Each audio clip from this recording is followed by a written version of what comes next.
You know, I often get asked about short hair, and this is a short hairstyle. So at the back of the hair, I'm just going to simply divide the back area into two. I'm going to take a piece out of the crown.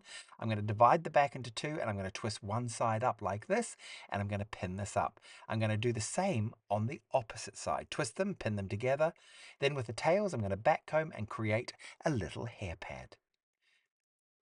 Then I'm going to take the hair at the crown, pull this over to start to cover the hair pad. Then the front area I'm going to divide into three sections, one on each side and one on the top. Then I'm going to put a tiara on the hair just to create a beautiful style, and then of course pin the whole thing into place. For the full tutorial, make sure you become a member of my Access Long Hair Members Club.